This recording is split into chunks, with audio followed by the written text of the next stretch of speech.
The morning sun cast long shadows across the Zephyrian Military Academy as students hurried to their classes. The academy sat on a hill overlooking the capital city of Kepler 404b, its white towers reaching toward the purple sky. Today was like any other day, except for the special lesson planned in Classroom 7 Alpha. Commander Thextal walked down the hallway with steady steps. His 4 arms carried data pads and projection devices. His thick gray skin showed old battle scars from 3 different wars. Other aliens stepped aside as he passed. They knew his reputation. He had fought against many species and won every time. The classroom door slid open with a soft hiss. Inside, young cadets from different alien races sat at curved desks. The room could hold 50 students, and today it was almost full. The walls were white and clean. Bright lights hung from the ceiling. Large screens waited to show information to the class. In the front rows sat the Vrakthi students. They looked like giant insects with shiny black shells. Their 6 legs clicked against the floor as they moved. Their compound eyes reflected the light like tiny mirrors. Behind them sat the Shimmerers, beings made of living crystal that changed colors when they thought. Their bodies made soft music as they shifted in their seats. The Void Drifters floated near the back wall. They had no solid form, just glowing gas held together by force fields. They spoke through electronic devices that turned their thoughts into sound. Next to them sat students who looked like walking trees, their bark-like skin rough and brown. Near the very back of the room, a figure sat alone. It looked like a chameleon skin alien, a species known for changing colors. This one kept still and quiet. Its skin stayed a dull gray color. Most students did not notice it. The being seemed to blend into the background, watching everything, but saying nothing. Commander Thextal reached the front of the class and set down his equipment. He looked at his students with pride. These young aliens would one day protect the Galactic Coalition from threats. Today, he would teach them about one specific threat. "Good morning, cadets," he said in a strong voice. His words carried easily through the room. "Today, we study something important. Today, we learn how to fight humans." The students sat up straighter. Some made excited noises. Others looked nervous. Humans had joined the Galactic Coalition only 50 years ago. Most aliens had heard stories about them, but few had seen them in person. "Open your data pads to Chapter 15. Thextal continued. "Human combat tactics and weaknesses. This lesson could save your lives one day." The screens around the room came to life. They showed pictures of humans from different worlds. The aliens in the room studied the images. Humans looked strange to them. Soft skin, small teeth, only 2 arms and 2 legs. They seemed weak compared to most species in the Coalition. "Humans think they are special," Thextal said with a laugh. "They tell stories about their wars on Earth. They talk about brave soldiers and great battles. But the truth is different. The truth is that humans are not as strong as they want us to believe." He touched a control and new images appeared. These showed human settlements, human ships, and human soldiers. The pictures came from Coalition intelligence files. They had studied humans for decades.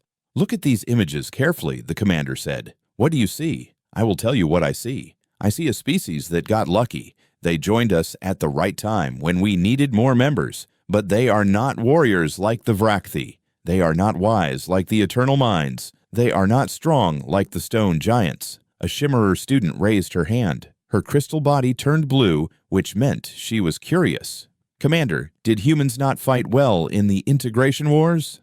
Thextal nodded. "Yes, they fought. But fighting and fighting well are different things. Humans won some battles, but only because their enemies made mistakes. Today, you will learn to not make those same mistakes." He walked to the center of the room. His voice grew serious. "The Coalition has studied humans for 50 years. We know their strengths and their weaknesses. Most importantly, we know how to beat them if we ever need to." The room became very quiet. Even the musical sounds from the Shimmerers stopped. This was not just a history lesson. This was training for real combat. "Some of you may fight alongside humans in the future," Thextal continued. "Others may face them as enemies. Either way, you need to understand what they really are. Not the stories they tell about themselves, but the facts our scientists have discovered." The figure in the back of the room shifted slightly. For just a moment, its skin changed from gray to a lighter color. Then it returned to gray. None of the other students noticed. Humans are different from us, the commander said. They come from a heavy world with dangerous weather. This made them tough in some ways, but it also made them weak in others. They depend on machines more than any other species. Take away their technology, and they become helpless. He touched his control again.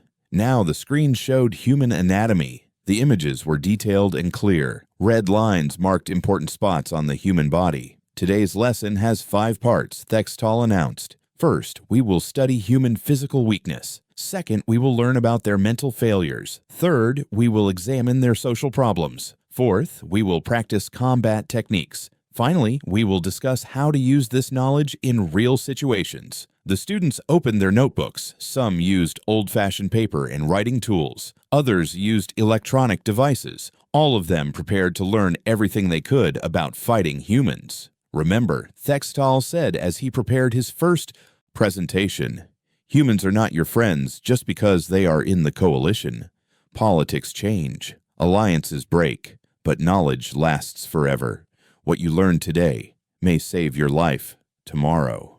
The figure in the back remained perfectly still. Its breathing was slow and quiet. Its eyes never left the commander. It seemed to be paying very close attention to every word.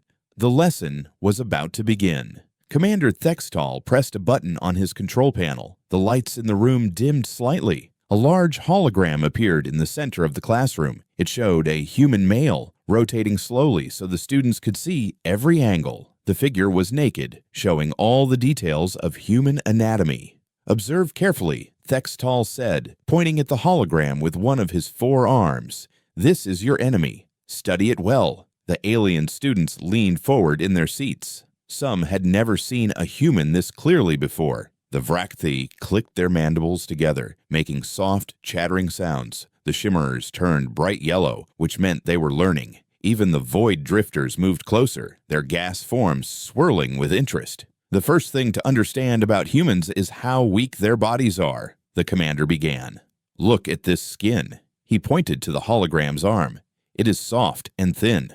Our scientists tested it many times. Human skin tears easily. A simple blade can cut through it. Even their own fingernails can break it if they scratch too hard." A tree-like student raised a branch that served as a hand. "Commander, how does such weak skin protect them from their environment?" Thextal smiled, showing his sharp teeth. "It does not protect them well. That is why humans need so many clothes and tools. They cannot survive in nature like real warriors. Look at this data."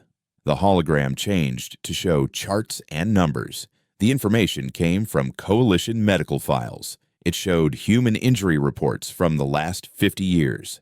Humans break bones with only 4,000 pounds of pressure per square inch.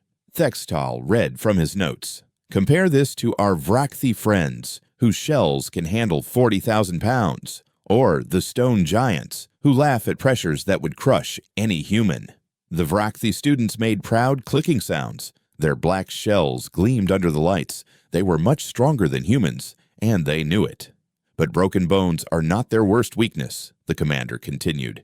"Humans need air pressure to survive. Take them into space without a suit, and they die in minutes. Their blood boils. Their lungs explode. It is quite messy." He showed videos from training simulations. The images were not real, but they looked real enough. They showed what happened to humans in vacuum. The students watched with wide eyes and other sensory organs. "Most species can survive in vacuum for at least 30 minutes, Thextal explained. "The Void Drifters live in space naturally, even young. Shimmerer children can handle vacuum for an hour, but humans, they start dying in 15 seconds. A Shimmerer student turned purple with confusion. If humans are so weak in space, how do they travel between stars? "They need machines for everything," Thextal answered. "Big, expensive machines that break easily, damage a human ship, and the crew becomes helpless. They cannot fix problems like we can. They cannot survive without perfect conditions." The hologram showed human spacesuits next. The suits looked bulky and complicated. Many tubes and wires connected different parts. Warning lights blinked on the helmets.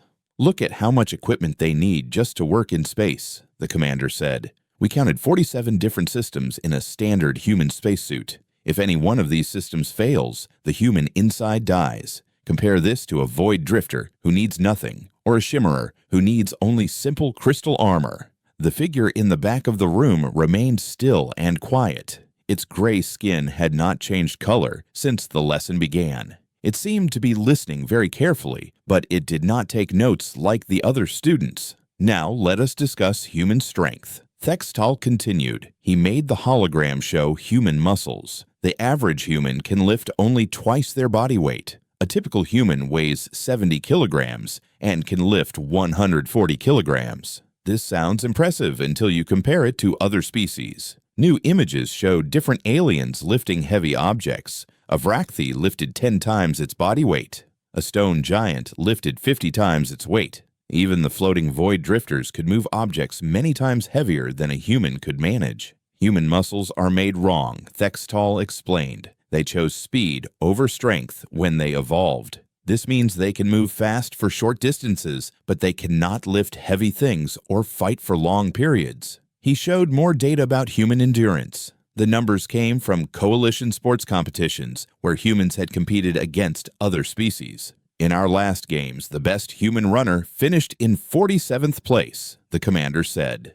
The winner was a gazellekin who ran 3 times faster and did not even breathe hard. Humans talk about their athletes, but compared to real athletes from other worlds, they are children playing games. A student who looked like a walking tree asked, "What about human reflexes? Are they also slow?" Thextal nodded. Very slow. Human reaction time averages 0.2 seconds. A Vrachthy reacts in 0.05 seconds. A shimmerer thinks at light speed and reacts almost instantly. By the time a human sees danger and tries to move, any trained alien warrior has already struck 3 times. The hologram now showed human bones and joints. Red markers appeared at weak points. Human joints bend only in limited directions, the commander continued. Their shoulders, knees, and elbows break easily if forced the wrong way. They have only 206 bones, and many of these are small and fragile. A Vrachthy has over 800 bone segments, each stronger than human arm bones. He paused to let the students write down this information. The scratching of writing tools and soft beeping of electronic devices filled the room. But perhaps the most pathetic thing about human bodies is their healing. Thextal said, "If you cut a human, it takes weeks to heal. If you break their bones, it takes months. They cannot regrow lost body parts like an axiom spawn. They do not have backup organs like a void drifter. Injure a human badly enough, and it stays injured forever." The commander showed medical reports about human injuries. The files showed humans with missing arms, legs, and eyes. None of these humans had grown their body parts back. This is why humans fear pain more than other species, he explained. Pain means permanent damage for them. When a shimmerer cracks, it can regrow the crystal in days. When an axiom spawn loses a tentacle, it grows back in weeks. But when a human loses something, it is gone forever. The lesson continued with more examples of human weakness. Thextal showed how easily human eyes could be damaged by bright light. He explained how human ears could be hurt by sounds that other species barely noticed. He demonstrated how human skin could be burned by temperatures that felt comfortable to most aliens. Remember all of this, he told his students as the first part of the lesson ended. Human bodies are poorly designed for combat. They break easily and heal slowly. Any one of you could defeat a human in direct physical combat as long as you remember these weaknesses. The figure in the back of the room tilted its head slightly. For just a moment, its skin seemed to shimmer, but the movement was so small and quick that none of the other students noticed. The hologram changed again. Now it showed human settlements instead of human bodies. Cities spread across landscapes connected by roads and bridges. Millions of tiny lights represented individual humans living their daily lives. Physical weakness is only the beginning, Commander Thextal announced to his class. Human mental weakness is far more dangerous to them than their fragile bodies. The alien students prepared their writing tools again. This part of the lesson was often more important than learning about anatomy. Understanding how enemies thought was the key to defeating them. Humans have a disease, the commander said. This disease is called emotion. It makes them do stupid things. It makes them weak. It makes them easy to predict and control. He pointed to different parts of the city images. Look at these human settlements. Do you see how they are built? Everything centers around family groups. Humans live with their children and their mates. They build their whole society around these small groups. A Vrakthi student clicked her. Mandibles. Is this not normal, Commander? Most species care for their young. Yes, most species care for their young while the young are helpless. Thexatal replied. But humans never stop caring. They will sacrifice their own lives for children who are already adults. They will abandon military positions to save one family member. This makes them predictable. The hologram showed battle footage from old conflicts. In one scene, human soldiers broke formation to rescue wounded comrades. In another, human commanders changed their plans because civilians were in danger. Watch this carefully, the commander said. This battle happened during the Rimward conflict 20 years ago. Human forces had the high ground. They had superior firepower. They could have won easily. The students watched as human soldiers advanced down a hill toward enemy positions.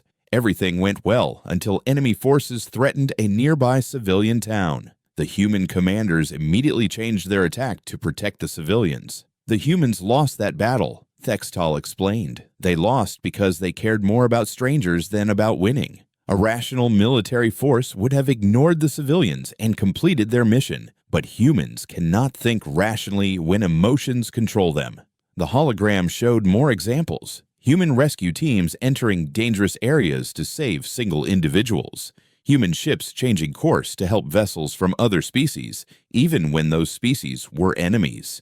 Human soldiers sharing their food with prisoners of war.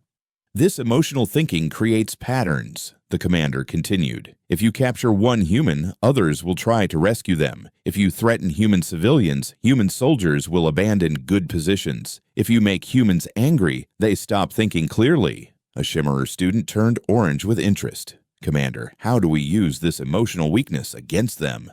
Simple, Thextal answered. You make them choose between their mission and their emotions. They will choose emotions every time. Take hostages, threaten their families, put civilians in danger. Human soldiers cannot ignore these things, even when ignoring them would help them win. The figure in the back of the room remained perfectly still. Its skin stayed the same dull gray color, but its eyes never left the commander's face. Humans also have weak minds in other ways, the commander continued. They need constant social contact. Isolate a human for a few weeks, and it begins to break down mentally. They talk to themselves. They see things that are not there. They become useless. New images showed human psychology reports. The data came from coalition research stations where humans worked alone for extended periods. The reports showed declining mental health over time. Most species can work alone for months or years without problems, Thextal explained. Eternal minds prefer to be alone. Even social species like Vrakthi can function independently when needed. But humans start having mental problems after only 30 days of isolation. He showed video recordings of isolated humans. They talked to walls. They created imaginary friends. Some even argued with their own reflections in mirrors. This social need makes humans easy to control, the commander said. Threaten to isolate them, and they will cooperate. Use their need for friendship against them. Make them choose between their mission and their social bonds. A tree-like student rustled its leaves. What about human leadership? Are human commanders also emotionally weak? Even worse, Thexatel replied. Human leaders are chosen partly for their emotional connections to their followers. They call this charisma or inspiration, but it means their commanders care too much about their soldiers. The hologram showed human military structure. Unlike other species, human armies had many levels of command. Each level cared personally about the levels below it. A Vrakthi commander sees soldiers as tools, the commander explained. If some tools break during a mission, the commander gets new tools. But human commanders see soldiers as individuals with families and feelings. This makes human commanders hesitate. It makes them weak. More battle footage appeared. This time it showed human commanders refusing orders that would cost many lives. They argued with their superiors. They looked for alternative plans that would save more soldiers. Notice how much time humans waste on these emotional discussions, Thextal pointed out. While they argue about casualties, a rational enemy can attack them.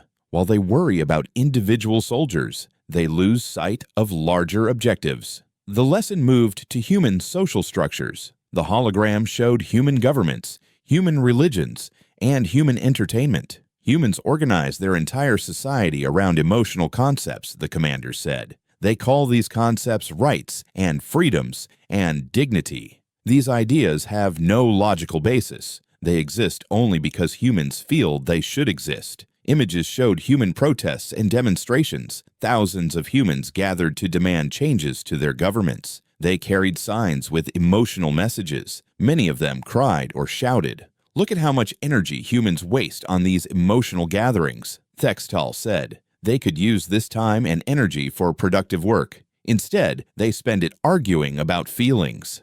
A Void Drifter student spoke through its electronic translator. Do these emotional concepts make humans weaker in combat?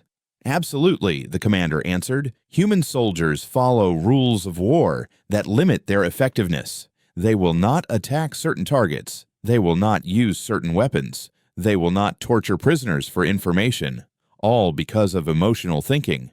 The hologram showed lists of human military restrictions. Humans had rules about protecting civilians, rules about treating prisoners, rules about what weapons they could use and when.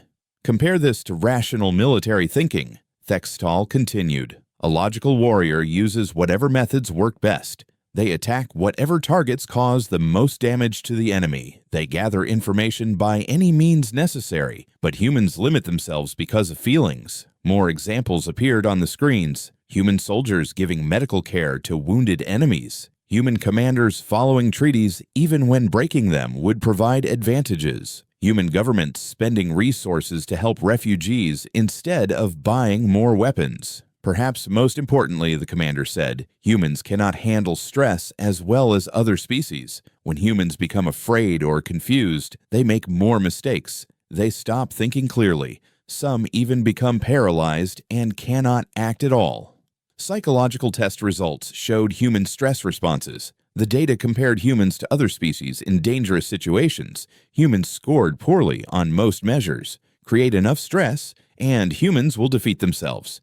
Thextal explained. Use fear, use confusion, use time pressure. Human minds break down under these conditions much faster than alien minds. The commander paused to check his time display.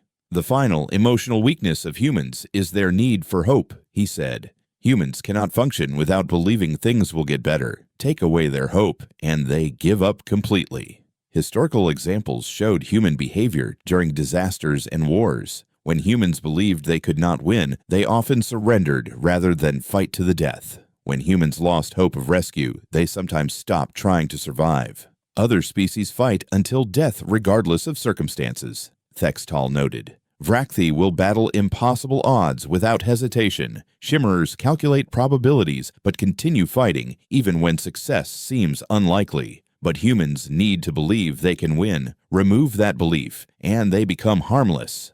The lesson was reaching its end. The commander prepared to move to the next section, but first, he wanted to emphasize the most important points. Remember, he told his students, human emotional weaknesses are weapons you can use against them. Make them choose between logic and feelings. Separate them from their social groups. Create stress and fear. Remove their hope. Do these things, and humans will defeat themselves without you firing a single shot.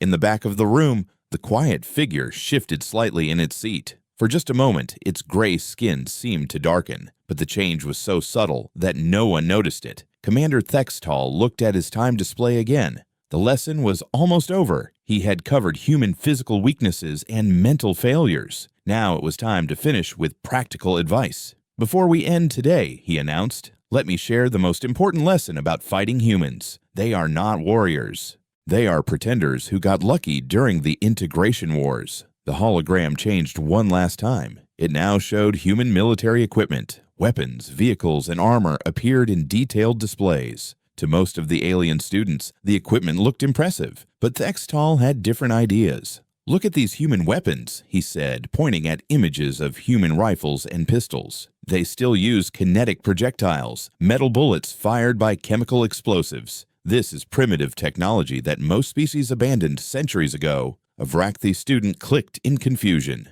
But Commander, do kinetic weapons not work effectively? They work, Thextall admitted, but they are inefficient. Energy weapons are faster, plasma weapons cause more damage, molecular disruptors are more reliable. Humans use old technology because they cannot create better technology. He showed comparison charts between human weapons and alien weapons. The alien weapons had better range, more power, and faster firing rates. Human military doctrine is also outdated, the commander continued. They still use formations and tactics from their home planet wars. They march in lines. They dig trenches. They think territory matters more than killing enemies. Battle footage showed human armies moving slowly across battlefields. They stopped to build defensive positions. They retreated when they should advance. They wasted time on supply lines and communication networks. A smart enemy can defeat human forces by ignoring their old-fashioned expectations, Thextall explained. Attack where they do not expect. Use weapons they do not understand. Move faster than their slow minds can follow. The class was paying close attention. These lessons could save their lives in real combat. They wrote down every detail and asked questions about anything they did not understand. "Are there any questions before we finish?" the commander asked. Several students raised hands, tentacles, and branches. A shimmerer asked about human space tactics. A void drifter wanted to know about human communication methods. A tree being questioned human supply requirements. Thextall answered each question with confidence. He had studied humans for decades. He knew their weaknesses better than most humans knew themselves. Or so he believed. As the questions ended, the commander began shutting down his equipment. "Remember everything you learned today," he told his students. "Humans may be part of our coalition now, but politics change. Alliances break. What matters is knowledge." The students started packing their materials. Some talked quietly about the lesson. Others reviewed their notes. The classroom filled with the sounds of movement and conversation. Then a voice spoke from the back of the room. It was calm and clear, speaking perfect Galactic Common with no accent.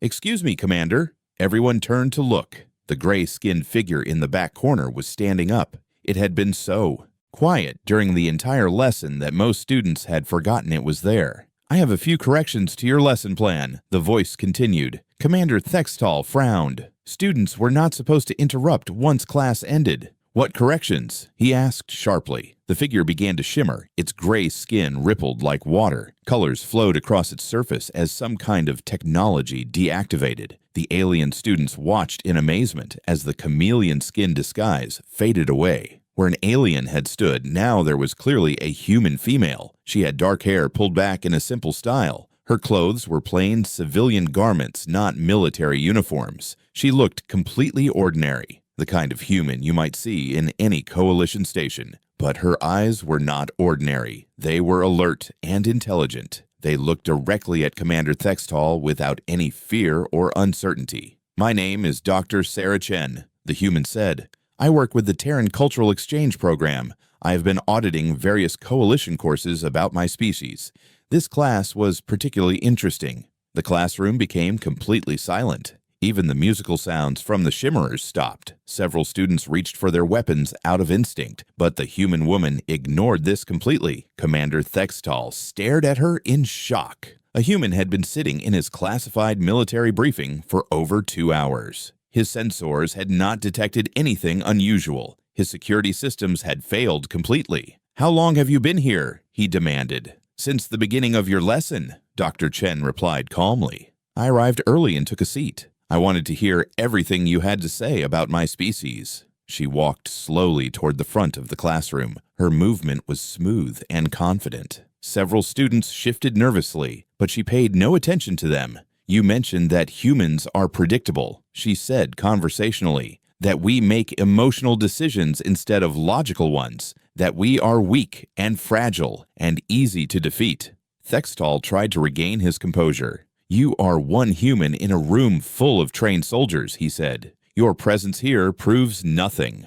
Dr. Chen smiled. It was not a threatening expression, but somehow it made several students uncomfortable. "Actually, it proves quite a lot. But we will get to that. First, I would like to correct some errors in your lesson." She reached the front of the classroom and gestured toward the holographic controls. "May I?" The commander hesitated. This human had somehow bypassed Academy security. She had sat through a classified briefing without being detected. She showed no fear despite being outnumbered 50 to 1. "You may not," he said finally.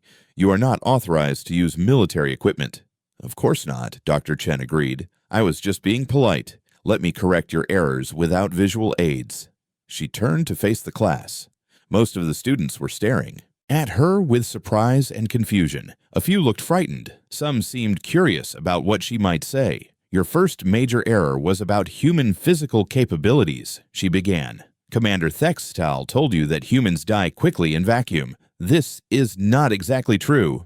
The room remained silent. Everyone was listening carefully. "Humans can survive in space vacuum for up to 15 minutes without permanent damage," Dr. Chen continued. "We have documented cases of longer survival times. Your commander was correct that our blood does not actually boil. That is a myth from old entertainment programs." She paused to let this information settle. "Your commander also told you that humans break easily under pressure. This is also not accurate. Human bones are designed to handle the stress of Earth gravity, which is higher than most inhabited worlds. Our bodies are actually quite resilient." Thextal interrupted. "Coalition medical files prove human fragility. We have detailed injury reports."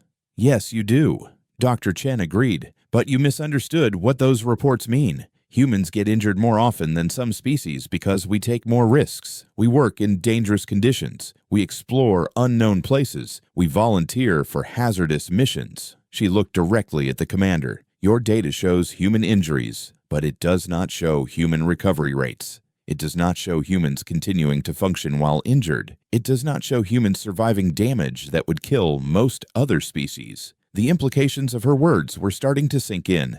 If human injury reports were high because humans did dangerous things, not because humans were weak, then the conclusions drawn from those reports might be wrong. "But I think your biggest error," Dr. Chen said, "was about human emotional responses. You seem to think emotions make us weak. You believe we cannot make logical decisions when we are afraid or angry or protective." Her smile returned, and this time it definitely did not look friendly. "Let me tell you what really happens when humans get emotional, Commander. Let me tell you what happens when you threaten the things we care about." Dr. Sarah Chen stood at the front of the classroom, facing dozens of alien students who had just learned that everything they thought they knew about humans might be wrong. Commander Thextal looked uncomfortable, but he had not ordered her to leave. Perhaps he was curious about what she would say. Perhaps he was too shocked to speak. "Let me start with human endurance," Dr. Chen said calmly. "Your commander told you we are weak and tire easily. He showed you sports competition results where humans finished far behind other species." She gestured as if she were using the holographic controls, even though they were turned off. What he did not mention is that those competitions test speed, not endurance. A human can run for 26 miles without stopping.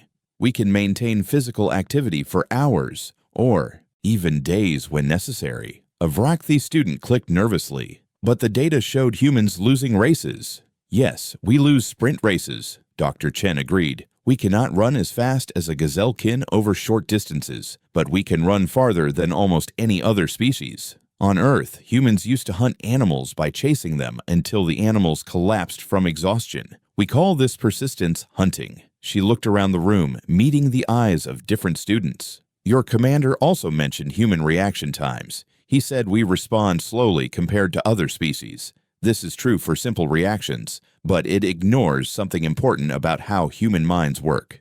The room remained silent. Everyone was listening carefully, trying to understand where this was leading. "When humans face complex situations, we do not just react quickly," Dr. Chen continued. "We improvise. We adapt. We find solutions that no one expects. Your fast reaction times help you respond to familiar threats. Human thinking helps us deal with unfamiliar problems." She paused to let this sink in. "During the integration wars, human forces won several battles, not because we were stronger or faster, but because we did things the enemy did not expect. We used our tools in new ways. We changed our tactics during combat. We found advantages in situations that looked hopeless." Commander Thextal finally found his voice. "Human tactics were desperate and chaotic. That is not the same as being effective." "You are right that human tactics can look chaotic," Dr. Chen replied, But chaos can be a weapon if you know how to use it. If your enemy cannot predict what you will do, they cannot prepare for it. She turned to address the students directly. Your commander told you that human emotions make us weak, that we will abandon good military positions to save civilians, that we make poor decisions when we are afraid or angry. Her expression became more serious. This shows a fundamental misunderstanding of what human emotions actually do. Yes, we care about individuals. Yes, we will take risks to protect people we care about. But emotions do not make us weak. They make us dangerous. The alien students looked confused. How could caring about others make someone more dangerous? Let me explain with examples, Dr. Chen said. Your commander showed you footage of humans changing tactics to protect civilians. He said this proved we make emotional decisions instead of logical ones, but he missed the real lesson of those battles. She walked slowly across the front of the room as she spoke. When you threaten something a human cares about, you do not make the human weak. You make the human angry. And angry humans are not predictable or easy to defeat. New tension filled the classroom. The students were beginning to understand that their lesson might have taught them exactly the wrong things about fighting humans. An angry human does not give up, Dr. Chen continued. And an angry human does not retreat. An angry human finds ways to win that you never considered possible. Throughout human history, our greatest military victories came when we were fighting to protect something important to us. She stopped walking and looked directly at Commander Thextal. You mentioned human social bonds as a weakness. You said we cannot function without social contact. This is partly true, but you misunderstood the implications. Explain, the commander demanded. Humans do need social connections, Dr. Chen admitted, but those connections make us stronger as a group, not weaker. Human military units develop bonds that make them fight harder for each other. Human societies share knowledge and resources in ways that help everyone survive. The implications were becoming clearer. If human social bonds created stronger fighting groups, then attacking those bonds might not weaken humans. It might enrage them. Your commander also mentioned human technology, Dr. Chen said. He called our weapons primitive because we use kinetic projectiles instead of energy weapons. He said our tactics are outdated because we learned them fighting on Earth. Several students nodded. They remembered this part of the lesson clearly. This shows another misunderstanding, Dr. Chen continued. Humans do not use kinetic weapons because we cannot build better ones. We use them because they work reliably in any environment. Energy weapons can be disrupted. Plasma weapons need special power sources, but a simple bullet works in vacuum, underwater, in electromagnetic storms, or anywhere else. She gestured toward the ceiling. Human tactics may look old-fashioned, but they are based on principles that work regardless of technology. We dig defensive positions because cover saves lives. We maintain supply lines because armies need food and ammunition. We communicate constantly because coordination wins battles. Commander Thextal was looking increasingly uncomfortable. Every point Dr. Chen made suggested that his lesson had been built on false assumptions. But I think the most dangerous error in your lesson was about human stress responses, Dr. Chen said. Your commander told you that humans break down under pressure, that we make mistakes when we are afraid or confused.